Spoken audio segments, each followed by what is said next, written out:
चलिए बच्चों, आज जो है हम अध्याय 5 के बारे में पढ़ेंगे। इस अध्याय का नाम है सामतत्य एवं अवकलनीयता। इसमें कुल अंक 8 डिवाइड है। 1 अंक का एक वस्तुनिष्ठ प्रश्न होगा, 2 अंक का एक अति लघु उत्तरीय प्रश्न होगा और 5 अंक का जो है एक दीर्घ उत्तरीय प्रश्न होगा। तो चूंकि आपने पिछले पीरियड्स में जो है सामतत्य के बारे में पढ़ लिया है और अवकलन की बात करें तो अवकलन भी आपने कक्षा 11वीं में पढ़ा है।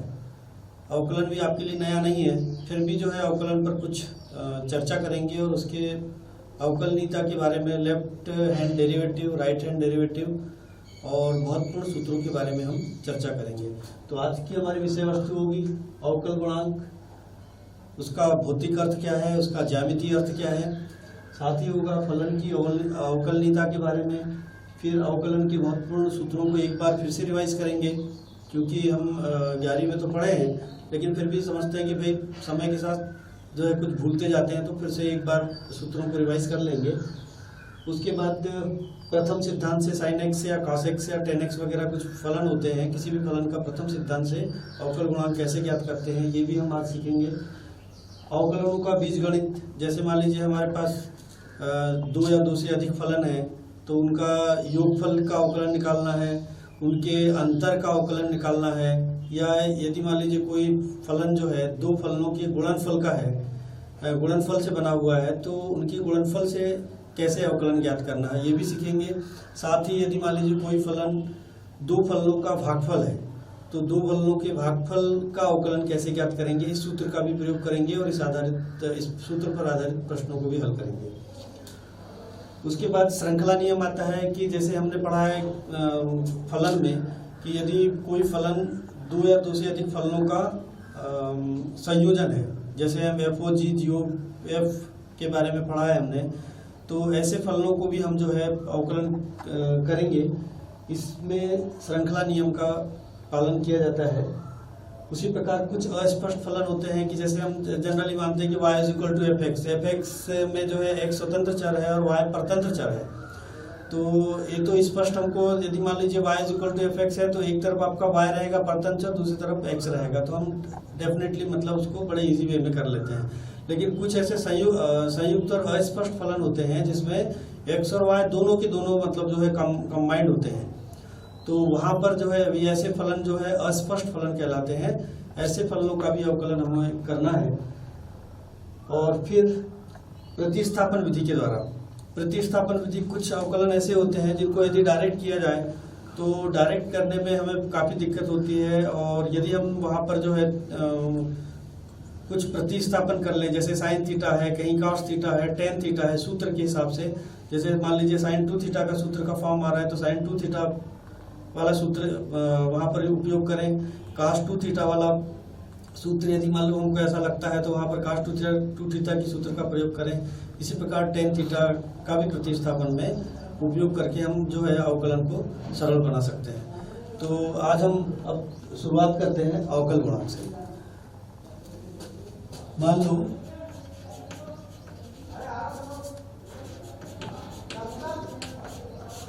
y = कोई फलन दिया हुआ है हमको fx,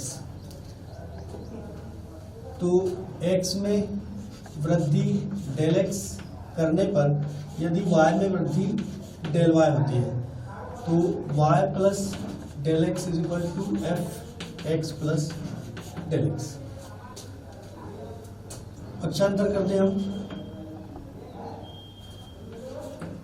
del y = fx + del x - y, या del y = fx + del x - y = fx। दोनों पक्षों में del x का भाग देने पर, तो del y / del x = fx + del x - fx / del x, limit del x tends to 0, del y / del x = limit del x tends to 0, दोनों side में del x टेंड्स टू 0 हम ले रहे हैं यहाँ पर, f x + del x - fx upon del x, इसे ही जो है dy अपॉन dx कहते हैं। तो dy upon dx is equal to limit del x tends to 0 f x plus del x minus f x upon del x. इसका अस्तित्व होना चाहिए, का अस्तित्व है। यदि लिमिट का अस्तित्व है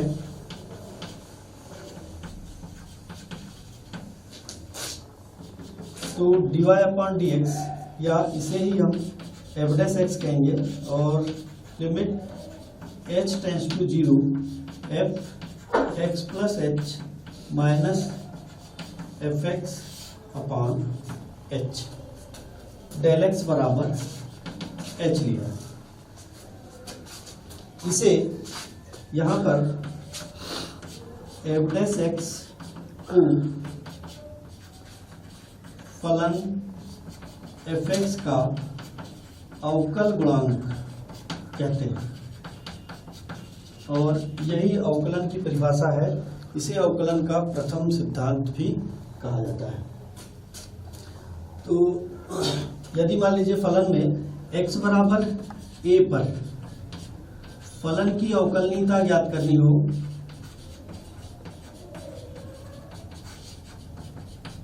तो उसके लिए सूत्र होता है f dash A is equal to limit h tends to 0 f A plus H minus F a upon H.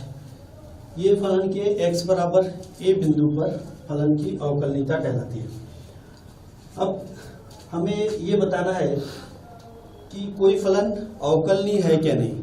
तो अवकलनीय होने और नहीं होने के लिए उसकी लेफ्ट हैंड डेरिवेटिव और राइट हैंड डेरिवेटिव, ये दोनों के दोनों आपस में बराबर होना चाहिए। तो मान लीजिए कि हमको इसी बिंदु पर ज्ञात करना है, तो इस बिंदु पर ज्ञात करने के लिए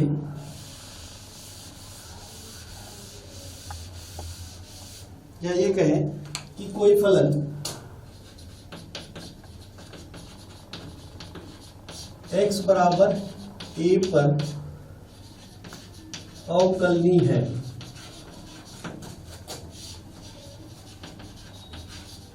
यदि लेफ्ट हैंड डेरिवेटिव बराबर राइट हैंड डेरिवेटिव, ये दोनों बराबर हो, जहां पर लेफ्ट हैंड डेरिवेटिव, या कहें इसको f dash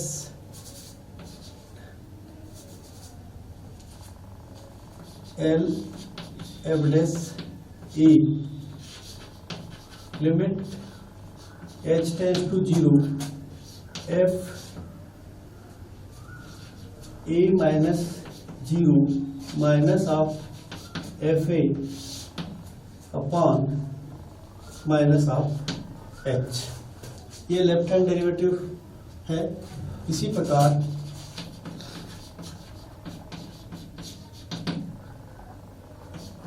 right hand derivative is equal to R F dash a limit h tends to 0, इसको माइनस से भी दर्शाते हैं, इसको प्लस भी ऐसे, F A plus H minus F A is equal to H.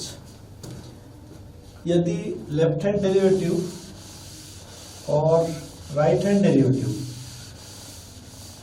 Left hand derivative और right hand derivative, यदि ये दोनों आपस में बराबर है, यानी L F dash A is equal to R F dash A, तो फलन x बराबर a पर अवकलनीय कहलाता है।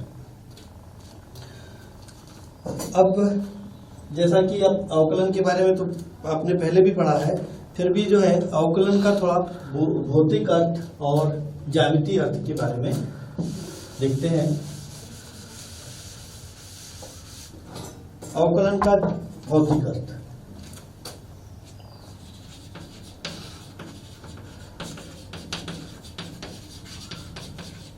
भौतिक अर्थ जैसे हमने पढ़ा है भौतिक में वेग बराबर दूरी बटे समय। भौतिक शास्त्र में जैसे वेग का या किसी गतिमान कण के द्वारा किसी कण का वेग और उसकी द्वारा चली गई दूरी में जो संबंध होता है वही जो है अवकल गुणांक का उस फलन से संबंध होता है।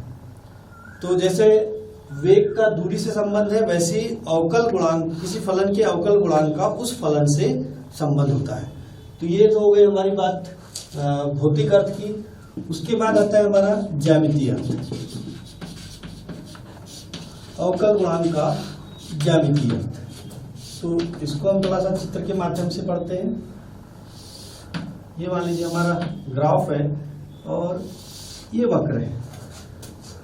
अब वक्र की बात करें तो मान लीजिए ये वक्र हमारा y = fx है और हमको x बराबर a पर इस फलन की अवकलनीयता ज्ञात करनी है।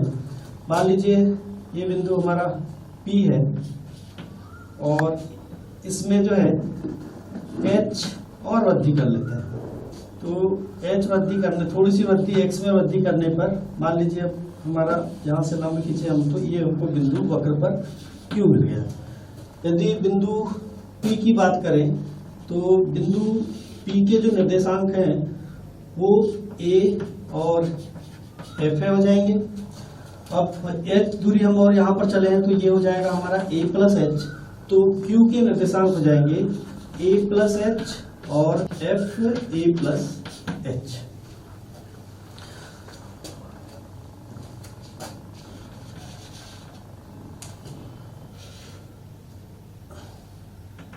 अब एक स्पर्श रेखा खींचते हैं यहाँ पर हम बिंदु P पर। स्पर्श रेखा इस प्रकार से स्पर्श रेखा, मान लीजिए स्पर्श रेखा ये यहाँ पे x अक्ष के साथ साई कोण बनाती है और यहाँ पर जो है थीटा कोण बनाती है, पी क्यू और ये r। तो इस बिंदु P पर हमें जो है अवकलनीयता ज्ञात करनी है। अब ये x में हमने h वृद्धि की थी। अब यदि मान लीजिए बिंदु Q P की ओर आए तो h जो है हमारा धीरे धीरे 0 की ओर चला जाएगा। तो यदि हम इस बिंदु पर अवकलन की बात करें x बराबर a पर, तो सूत्र है हमारा f' a = limit h tends to 0 f a + h minus of f a upon h। f a + h और minus F a upon h. यदि बिंदु Q बिंदु P की ओर आ जाए और ये थीटा जी भी जो है धीरे धीरे तुम्हारे ये साई के बराबर हो जाए तो यहाँ पर जो है QR ये लंब हो जाएगा लंब बटे PR। तो ये जो है हमारे tan साई के बराबर। tan साई का मतलब हो गया यहाँ पर इस स्पर्श रेखा की प्रवणता। तो हम सीधी सी बात ये कहें कि किसी भी फलन का जो अवकल गुणांक है उस किसी बिंदु पर अवकल गुणांक ज्ञात करना है तो उस बिंदु पर स्पर्श रेखा x अक्ष के साथ जो कोण बनाती है वह जो है उस रेखा का अवकल गुणांक जिसे हम जो है उस रेखा की प्रवणता कहेंगे। तो यही प्रवणता उस फलन के अवकल गुणांक के बराबर होती है, या दूसरे शब्दों में dy/dx = m, प्रवणता को हम m से भी डिनोट करते हैं, m = tan ऑफ साई और इसको और y2 - y1 upon x2 - x1 के द्वारा दर्शाते हैं। तो इसका ज्यामितीय अर्थ ये हुआ कि फलन के वक्र पर जो स्पर्श रेखा होती है उसकी जो प्रवणता है वो जो है तुम्हारे इस अवकल गुणांक कहलाती है। ये तो हमारा ज्यामितीय अर्थ हो गया। अब ज्यामितीय अर्थ के बाद यदि हम बात करें तो इसकी खोज के बारे में, अवकलन की खोज किसने किया, तो अवकलन की खोज के बारे में जनरली ये कहा जाता है कि तुम्हारे लेबनिज़ है, तुम्हारे आइजैक न्यूटन के बारे में। इन गणितज्ञों ने जो है तुम्हारे कलन गणित की खोज की और आगे जो है इसका प्रयोग भौतिक शास्त्र, रसायन शास्त्र, बायोलॉजी वगैरह और भी अर्थशास्त्र बहुत सारे ऐसे क्षेत्र हैं जहाँ पर कलन का प्रयोग किया जाता है। इसलिए ये हमारे हर क्षेत्र के लिए, हर विषय के लिए कलन एक महत्वपूर्ण विषय है। अब हम आगे जो है चलेंगे, आगे अवकलनीयता के बारे में हुआ, लेफ्ट हैंड डेरिवेटिव और राइट हैंड डेरिवेटिव बराबर होना चाहिए। कुछ अवकलन के सूत्रों के बारे में फिर से हम रिवाइज कर लेते हैं। अवकलन के सूत्र हम पढ़ते हैं यहाँ पर।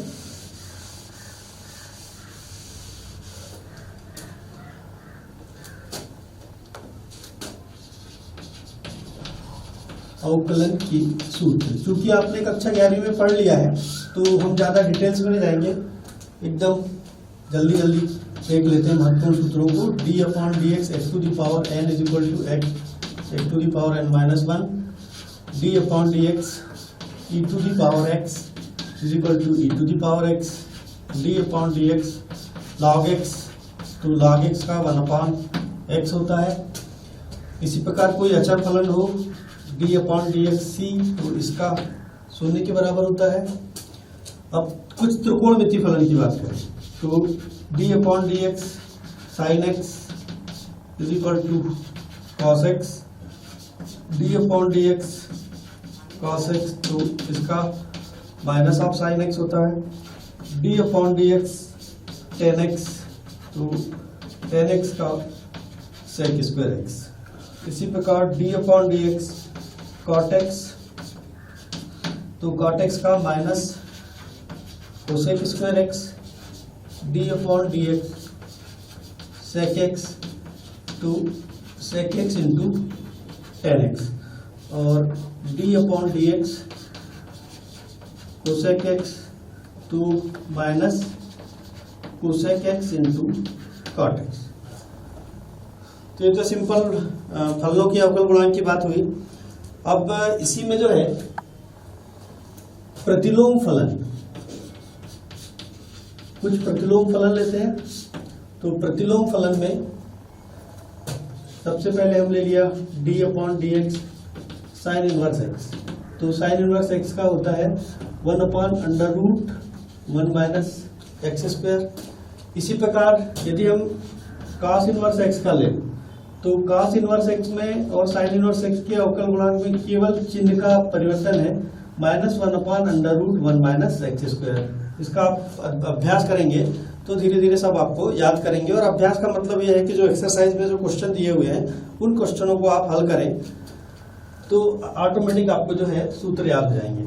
इसी प्रकार आगे हम चलते हैं d upon d x tan inverse x, तो टेन इनवर्स एक्स का अवकल गुणांक होता है 1 upon 1 plus x square. D upon d x cot inverse x, तो इसमें भी केवल चिन्ह परिवर्तित हो जाता है, -1 upon 1 plus x square. D upon d x sec inverse x, तो 1 upon x under root x square minus 1, फिर कोसेक में चिन्ह परिवर्तित हो जाएगा, d upon d x cosec inverse x is equal to -1 upon x under root x square minus 1। तो ये हमारे फलनों का अवकलन के सूत्र हो गए जिन्हें हम जरूरत पड़ेगी।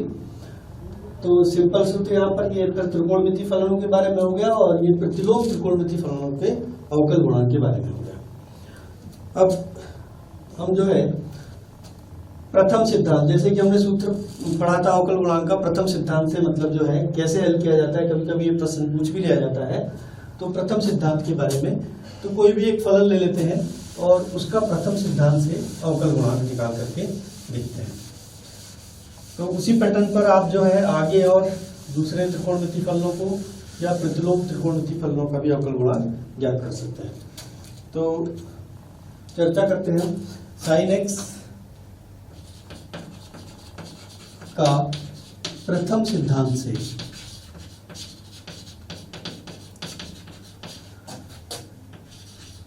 अवकल गुणांक ज्ञात करना।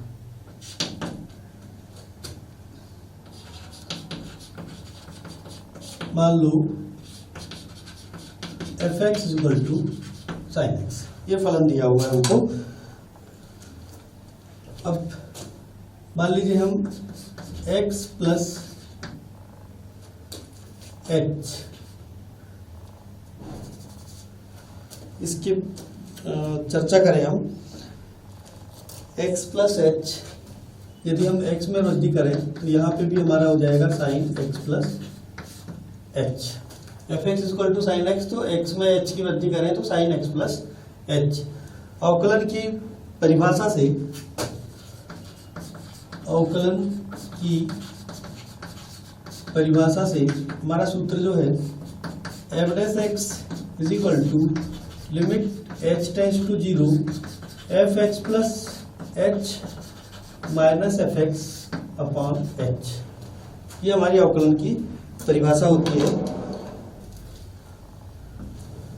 अब यहाँ पर हम मान रख दें, क्योंकि f x equal to sine x है तो f x h plus equal to sine x plus h, तो limit h tends to 0 sine x plus H minus f x equal to sine x upon h, या limit h tends to 0 sine c minus sine d वाला formula, तो 2 cos c plus d x plus h plus x upon 2 और sine c minus d, तो x plus H minus of x upon 2 और ये h, sine c minus sine d, sine c minus sine d वाले फार्मूले का use किया है हमने। Limit h tends to 0 2 cos 2x और डिवाइड करेंगे तो ये x प्लस एच अपॉन 2 हो जाएगा, और ये x और माइनस x कैंसिल हो गया तो साइन h अपॉन 2 और नीचे h। अब ये 2 जो है इसको नीचे ले लेते हैं और लिमिट को अलग अलग कर देते हैं। Limit h tends to 0 cos x plus h upon 2 into limit h tends to 0 sine h upon 2 upon h upon 2, और यहाँ भी h अपॉन 2 टेंड्स टू 0 और h अपॉन 2 टेंड्स टू 0। तो ये पूरा हमारा जो है limit theta tends to 0 sine theta upon theta is equal to 1, तो 1 के बराबर हो गया, और यहाँ पर लिमिट रखेंगे तो ये हो जाएगा हमारा cos x प्लस 0 या cos x। तो कहने का मतलब ये हो गया कि यदि हमारा फलन एफ एक्स बराबर साइन एक्स है तो एफ डैश एक्स बराबर cos x होगा, यानी साइन एक्स का अवकलन जो है cos x के बराबर, जैसा कि हमने सूत्र में डायरेक्ट लिखा था, तो ये cos x के बराबर हमको प्राप्त हो गया। तो ऐसे ही जो है एक फलन मान लीजिए हम cos x ले लें, तो cos x का भी अवकलन हम प्रथम सिद्धांत से करेंगे तो cos x का अवकलन हमको माइनस साइन x के बराबर प्राप्त होगा, और भी जो त्रिकोणमितीय फलन है उनको भी प्रथम सिद्धांत से ज्ञात किया जा सकता है। रही बात जो है प्रतिलोम त्रिकोणमिति, तो प्रतिलोम त्रिकोणमिति फलन भी एक आध ले लेते हैं यहाँ से और उसको भी प्रूव करके देंगे। तो f x equal to sine inverse x, या हम इसको मान लें कि y is equal to sine inverse x. अब इसको पक्षांतर करें तो ये हो जाएगा sine of y is equal to x.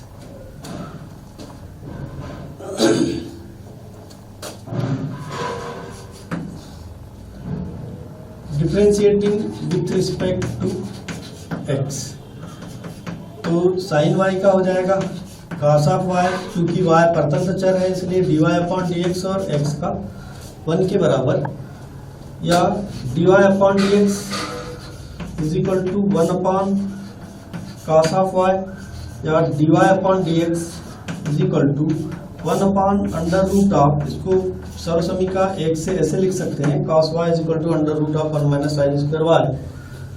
फिर मान रख दें तो dy upon dx is equal to 1 upon under root of sine y is equal to x, तो 1 माइनस एक्स स्क्वायर।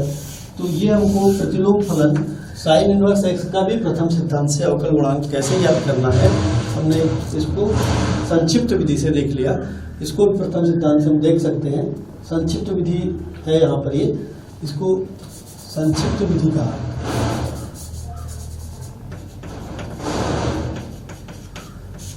तो ये तो हो गई बात तुम्हारे अवकल गुणांकों के बारे में। अब हम देखते हैं आगे चलेंगे।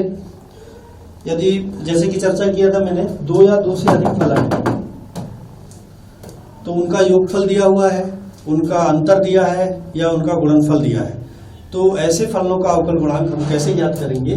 तो इस प्रकार जो है दो या दो से अधिक फलनों के योगफल अंतर का अवकलन का बीजगणित कहलाता है। फलनों की अवकलन का बीजगणित।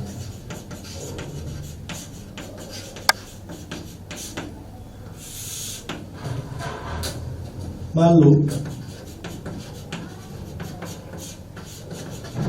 fx तथा gx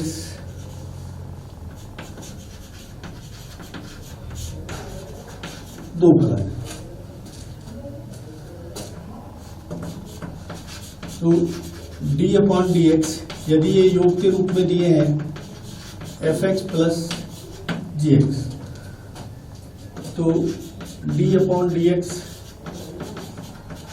fx plus d/dx gx। योगफल के लिए इसी प्रकार जो है अंतर के लिए fx minus gx d/dx fx minus d/dx gx। तीसरा है गुणनफल के लिए d/dx fx गुणित gx। यदि दो फलन दिए हैं, दो फलनों का गुणनफल दिया हुआ है, उनका अवकल गुणांक निकालना हो तो पहले फलन को वैसे ही लिख सकते हैं और d/dx gx प्लस, अब चूंकि दूसरे फलन का हो गया तो gx d/dx fx, या इसको ऐसे भी लिखा जा सकता है fx इंटू इसका अवकलन है इसलिए g' प्लस gx और ये f' की। तो ये दो फलनों के गुणनफल का अवकल गुणांक हो गया। इसी प्रकार दो फलनों के भागफल का अवकल गुणांक। यदि दो फलन हमको, एक फलन fx है और दूसरा फलन gx है, तब इसका सूत्र जो है हर, तो सबसे पहले gx d/dx fx minus fx d/dx gx, और नीचे जो है जो हर फलन दिया हुआ है उस पूरे का वर्ग, या ये कहीं फिर gx f' माइनस fx और ये g' अपॉन gx हर वाले फलन का स्क्वायर। ये दो फलनों के भागफल का अवकल गुणांक हो गया। तो ये जो है फलनों के अवकलन का बीजगणित कहलाता है, योगफल के लिए, अंतर के लिए, गुणा के लिए और भागफल के लिए। तो आगे जो है हम कुछ प्रश्नावली के प्रश्न करेंगे। उन प्रश्नों पर जो है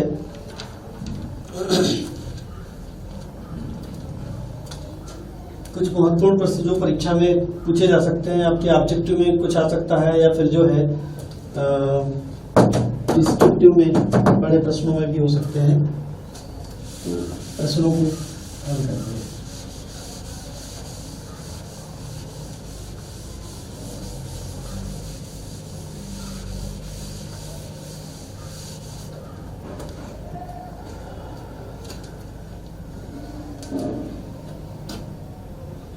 मान लो हमने कोई एक प्रश्न ले लिया, x⁵ 5/3, इसका अवकलन करना है।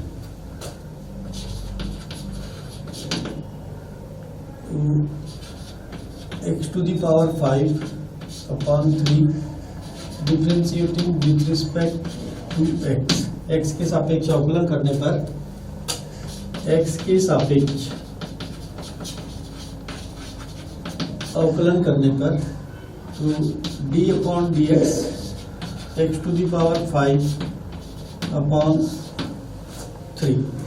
तो चूंकि ये अपॉन 3 जो है अचर है इसलिए ये बाहर हो जाएगा और d upon d x x to the power 5 तो 1 अपॉन 3 और n वाले रूल से 5 x to the power 5 minus 1 तो 4। तो ये हमारा जो है इस फलन का दिए गए फलन का अवकल गुणांक होगा। इसी प्रकार और कुछ प्रश्न लिए जा सकते हैं। जैसे मान लीजिए योगफल वाला सूत्र आया था तो योगफल के सूत्र का प्रयोग करते हुए मान लीजिए कि हमको एक फलन दिया है y is equal to 5 to the power x plus log x। इसका अवकलन करना है।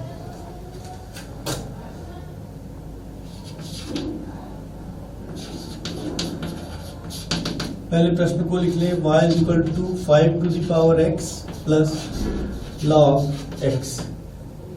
दिखने नहीं है मतलब आधार हम मान लें कि इसका आधार जो है x के बराबर है। तो इस फलन का अवकलन करते हैं। x के सापेक्ष अवकलन करने पर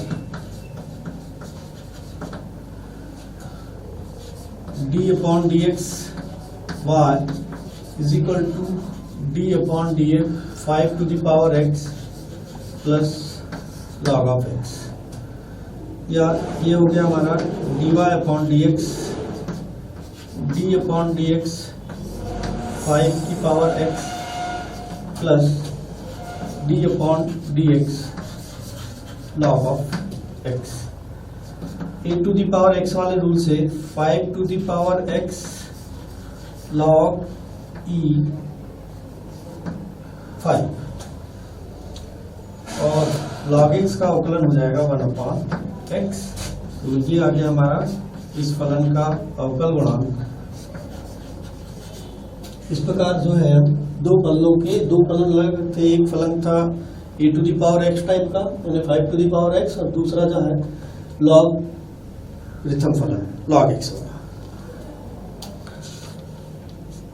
अब जो है हम चैन रूल्स या श्रृंखला नियम के बारे में देखो।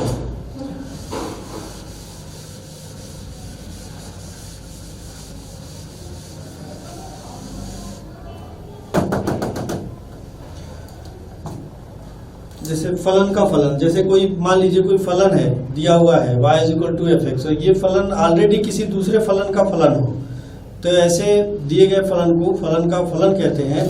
जैसे हम फलनों के संयोजन के नाम से भी जानते हैं। फलनों का संयोजन FOG या GOF।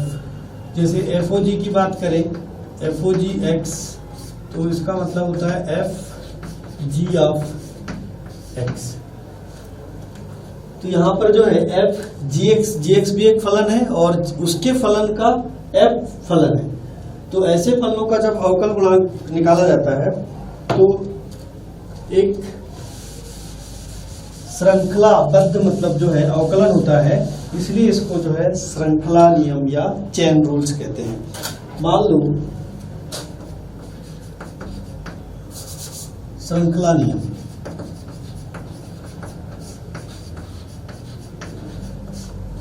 या चेन रूल। मान लो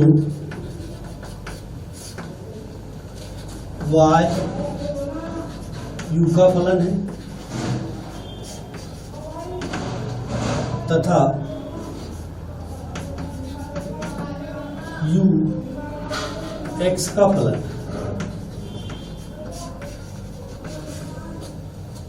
y u का फलन है और u x का फलन है, या दूसरे शब्दों में कहें तो y is equal to f of u और u is equal to g of x। ये दो फलन दिए। और कंबाइंड रूप से। अब यहाँ पर जो है dy अपॉन dx, हमको dy अपॉन dx निकालना है, y के फलन का अवकल गुणांक। तो चूंकि ये u का फलन है तो dy अपॉन du और ये जो है du अपॉन dx, इसका अवकलन करेंगे तो dy अपॉन du होगा और इसका अवकलन x के सापेक्ष du अपॉन dx, दोनों का मान रख देंगे। क्योंकि यहाँ पे du जो है आंसर और में, तो इसका मतलब ये नहीं कि इसको काटेंगे, इन दोनों ऑपरेटर का अलग अलग मान रख देंगे तो हमको dy अपॉन dx का मान प्राप्त हो जाएगा। इसी प्रकार जैसे मान लीजिए उदाहरण के रूप में ले लें तो y इज इक्वल टू मान लीजिए फलन साइन एक्स स्क्वायर, ऐसे दिया हुआ एग्जाम्पल के रूप में। तो साइन तो एक अलग फलन है और एक्स स्क्वायर जो है एक अलग फलन, तो यहाँ पर जो है y फलन का फलन है। तो ऐसे फलनों का अवकलन करने के लिए मान लीजिए हमने ले लिया यहाँ पर, इसी सवाल को हल कर लेते हैं, y is equal to sine x square. अब यहाँ मान लिया हमने x square is equal to t, x के सापेक्ष अवकलन करने पर, तो अवकलन करेंगे तो 2x is equal to dt upon dx। तो y इज इक्वल टू ये t माने तो साइन ऑफ t हो गया। अब इसको भी x के सापेक्ष अवकलन करते हैं, तो x के सापेक्ष अवकलन तो dy upon dx is equal to d upon dx और साइन t।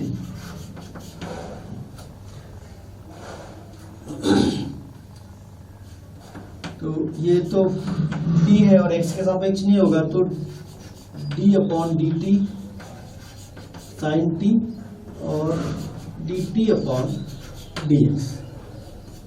तो साइन t का हो गया cos ऑफ t और dt अपॉन dx हमने ये निकाला है 2x, फिर से मान रख देंगे तो 2x और cos एक्स स्क्वायर, तो ये dy अपॉन dx।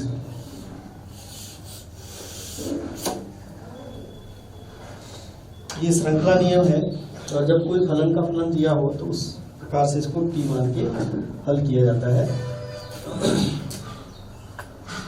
तो ये तो हमारा श्रृंखला नियम के बारे में केवल दो फलनों का, और मान लीजिए और भी हो तो और हो तो इसमें मान लीजिए y u का फलन है, u v का फलन है तथा v x का फलन है।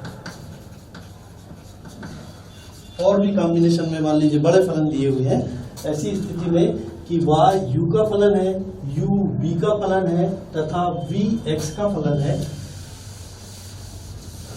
तब श्रृंखला हमारी और बढ़ जाएगी। और ऐसे स्थिति में जो है हमको dy अपॉन dx निकालेंगे, तो dy upon dx is equal to, पहले चलेंगे dy अपॉन du, फिर du अपॉन dv और dv अपॉन dx। श्रृंखला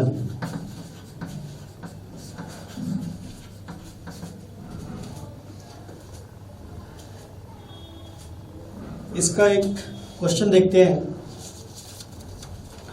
मान लीजिए हमको कोई प्रश्न दिया हुआ है श्रृंखला नियम में, जिसको हमको हल करना है। मान लीजिए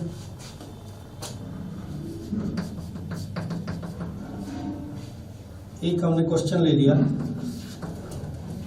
y is equal to log और log x के।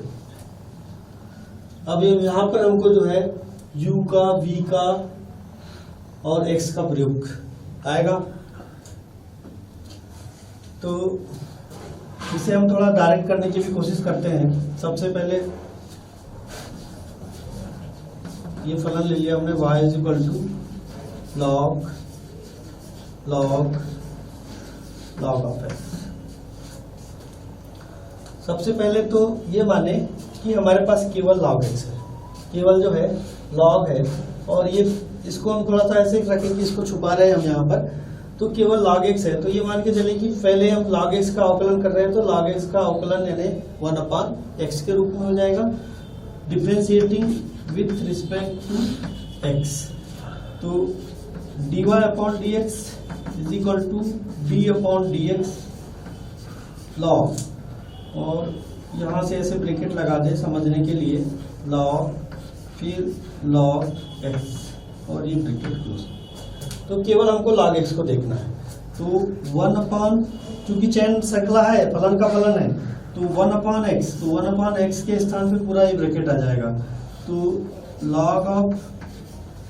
log x, और इसको हम पूरा t मानते या u मानते, मान लीजिए इसको हम u मानते,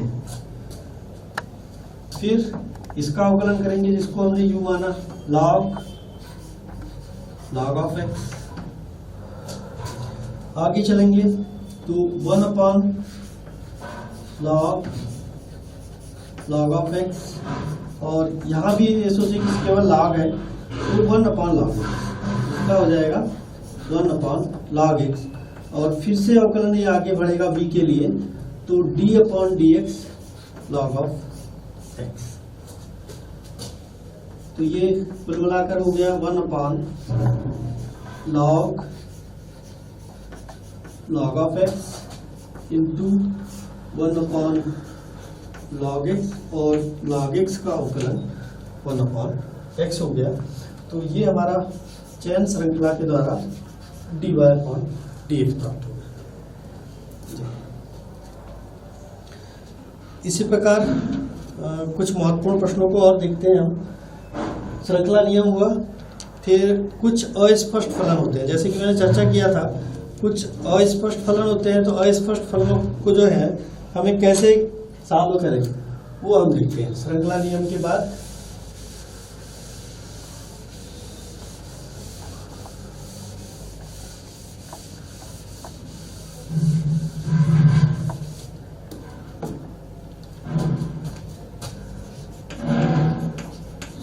अस्पष्ट फलन, इम्प्लिसिट फंक्शन।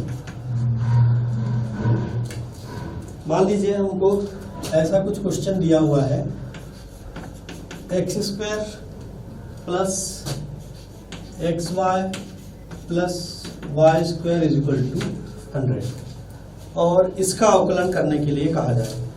अब यहाँ पे देख रहे हैं कि y और x अलग अलग नहीं है। प्रथम लेफ्ट हैंड में देखें तो x² है प्लस x और y कंबाइन के रूप में है, और साथ में y² है, राइट साइड में तो कांस्टेंट है 100। तो ऐसे फलन जो है अस्पष्ट फलन कहलाते हैं। ऐसे फलनों का अवकलन x² plus xy plus y² is equal to 100, x के सापेक्ष अवकलन करने पर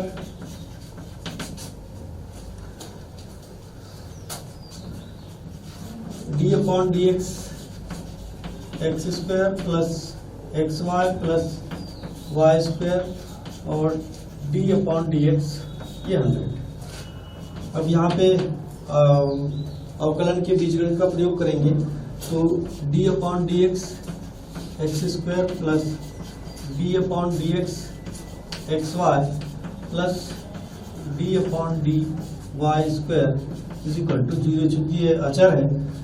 अब यहाँ पे x² का 2x प्लस ये प्रोडक्ट ऑफ टू फंक्शन का टूल्स लगेगा यहाँ पर, तो ये हो जाएगा x y का, ये तो dy/dx प्लस y, और x का अवकलन करेंगे तो ये 1 के बराबर, और ये हो गया y² का n रूल से 2y, और चूंकि y परतंत्र चर है इसलिए dy/dx भी। ध्यान ही रखना है कि जो स्वतंत्र चर है उसका तो हम सिंपल n रूल से लिखते हैं, लेकिन परतंत्र चर है जहाँ पर y है या जो भी u वगैरह हो भी हो, परतंत्र चर यदि है तो वहाँ पर dy/dx लिखा जाएगा। तो इसको आगे सॉल्व किए, तो 2x plus x dy/dx plus y plus 2y dy upon dx is equal to 0। अब यहाँ पे dy अपॉन dx को कॉमन ले लेते हैं, तो कॉमन लेने पर x प्लस 2y और ये हो जाएगा माइनस 2x प्लस वाई। पक्षांतर कर देंगे तो dy upon dx is equal to minus 2x plus y और बटे x प्लस 2y। ये अस्पष्ट टाइप के जो फलन उनको डायरेक्ट नहीं दिखते हैं, ऐसे फलनों का अवकलन होगा। फिर है हमारा प्रतिस्थापन द्वारा अवकलन। तो कुछ ऐसे अवकलन होते हैं जिन्हें हम हल करते हैं, तो यदि उनको डायरेक्ट हल किया जाए तो काफ़ी दिक्कत होती है और बहुत बड़े रूप में हो जाते हैं। तो हो जाएंगे लेकिन बहुत लंबे होंगे, तो उनको बहुत इजी वे में प्रतिस्थापन के द्वारा हल किया जा सकता है। तो हम यहाँ देखते हैं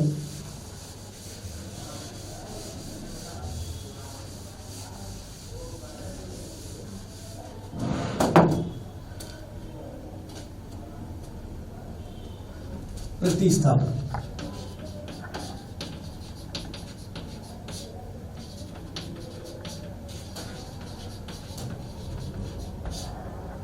प्रतिस्थापन द्वारा अवकलन। अब इसको हम देखें, मान लीजिए कोई प्रश्न हमारे पास है,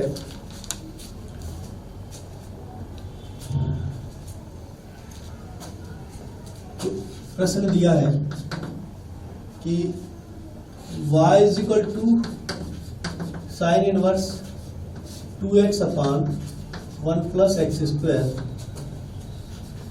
का अवकलन कीजिए।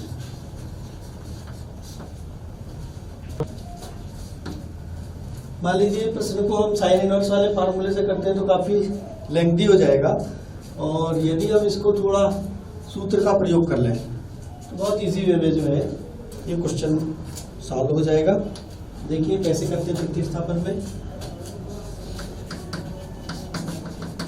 हमें थोड़े से सूत्र मालूम होने चाहिए। साइन 2 थीटा बराबर क्या होता है, cos 2 थीटा बराबर क्या होता है, tan 2 थीटा बराबर, तो ऐसे सूत्रों का प्रयोग करके हम इसको बहुत इजी वे में सॉल्व कर सकते हैं।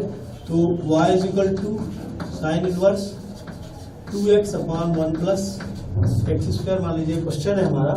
यदि हम इसमें x is equal to tan theta रखें तो y is equal to sine inverse 2 tan theta upon 1 plus tan square. ये साइन इनवर्स साइन 2 थीटा का फॉर्म आ गया। Sine 2 theta is equal to 2 tan theta upon 1 plus tan square theta. तो y is equal to sine inverse और sine 2 theta, तो ये cancel हो गया, तो 2 थीटा आ गया। क्योंकि हमको अवकलन तो x के सापेक्ष करना है, तो y इज इक्वल टू, फिर से चेंज कर लेंगे, तो theta is equal to tan inverse x, tan inverse x।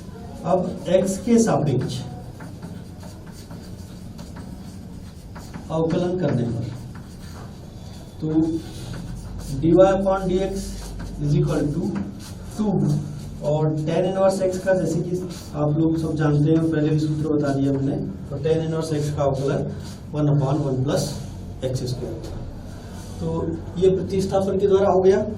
तो आज के पीरियड में हमने जो है अवकल सांतत्य और अवकलनीयता के बारे में, तो सांतत्य तो आपने पहले पढ़ लिया था, अवकलन भी आपका पिछला पढ़ा हुआ है।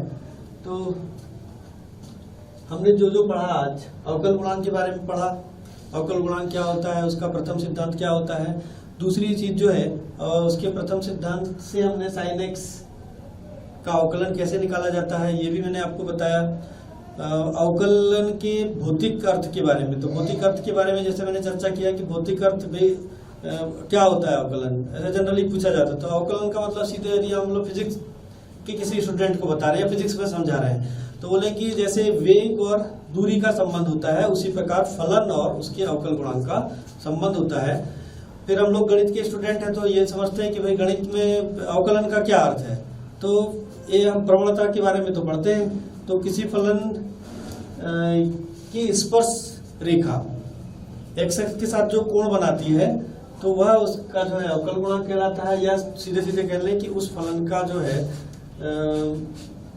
अवकल गुणांक उसकी प्रवणता के बराबर होता है। फिर हमने श्रृंखला नियम के अवकलन के बीजगणित के बारे में मैंने बात किया, योगफल और अंतर के बारे में। उसी प्रकार श्रृंखला नियम मैंने बताया कि कैसे हमको श्रृंखला नियम से सवाल हल करने हैं। फिर अस्पष्ट फलन जो हमको स्पष्ट समझ में जैसे नाम से है, और प्रतिस्थापन के द्वारा। तो प्रतिस्थापन में मैंने कुछ सवाल, एक सवाल बताया है, और भी बहुत सारे सिंपल सवाल है जिनको आप हल कर सकते हैं। और आगे जो है परीक्षा की दृष्टि से ये महत्वपूर्ण सवाल है, इनको आप जरूर करें। और प्रश्नावली के और भी सवाल जो है आप कर सकते हैं। ये ब्लैक बोर्ड पर एक बहुत महत्वपूर्ण प्रश्न मैंने लिखा है, क्लासिफाइड फंक्शन है, फलन है f(x = 2 + x)। 2 + x कब होगा? जब x > 0, और 2 - x जब x > 0। तो हमें यहाँ पे सिद्ध करना है कि फलन f(x) x = 0 पर अवकलनीय नहीं है। ये अवकलनीयता के बारे में आजकल ऐसे प्रश्न बहुत पूछे जाते हैं। अवकलनीय है तो कम पूछे जाएंगे, लेकिन अवकलनीय नहीं है ये अधिकतर पूछे जाते हैं। ऐसे प्रश्नों को जो है हम हल करते हैं। तो जैसे मैंने बताया था, अवकलनीयता के लिए क्या कंडीशन होना चाहिए कि लेफ्ट हैंड डेरिवेटिव और राइट हैंड डेरिवेटिव दोनों विद्यमान होने चाहिए और दोनों आपस में बराबर होने चाहिए। तो हम सबसे पहले निकालते हैं इसका left hand derivative. Left hand derivative या L किस पर निकालना है? 0 पर। L f'(0) = limit h tends to 0 और f(0 - h - f(0), क्योंकि हमको x = 0 पर निकालनी है तो ये इसकी लेफ्ट हैंड डेरिवेटिव कहता है। तो लिमिट h टेंड्स टू 0, क्योंकि लेफ्ट हैंड मैंने न्यूनतम वैल्यू के लिए, तो x > 2, ये फंक्शन डिफाइंड है 2 - x। तो f(x) = 2 - x, तो f(0 - h), तो 0 - h = 2 - 0 - h, और f(x) = 2 - x, तो f(0) = 2 - 0, तो 2 हो जाएगा। और अपान, क्योंकि लेफ्ट हैंड डेरिवेटिव ले रहे हैं इसलिए माइनस ऑफ h आएगा। तो limit h tends to 0, 2 - h, और ये माइनस ऑफ 2 और माइनस h, ये -2 और +2 कैंसिल हो गया। h/-h, limit h tends to 0, h/-h, तो लिमिट h टेंड्स टू 0 -1 = -1। तो लेफ्ट हैंड डेरिवेटिव आ गया हमारा -1 के बराबर। इसी प्रकार जो है हम राइट हैंड डेरिवेटिव निकाल सकते हैं, RH(d) के बराबर, या R(f'(0) = limit h tends to 0, f(0 + h - f(0)/h। इसको आगे देखिए, f(0 + h), तो 2 + 0 + h, और माइनस f(0) = f(2 + 0), तो 2 हो जाएगा, upon h। Limit h tends to 0, या limit h tends to 0, 2 + h, 2 + h -2/h, ये कैंसिल हो गया। तो limit h tends to 0, h/h, ये कैंसिल हुआ 1 के बराबर। तो राइट हैंड वैल्यू जो है हमारी, राइट हैंड डेरिवेटिव RH(d) 1, और लेफ्ट हैंड डेरिवेटिव इसकी वैल्यू -1।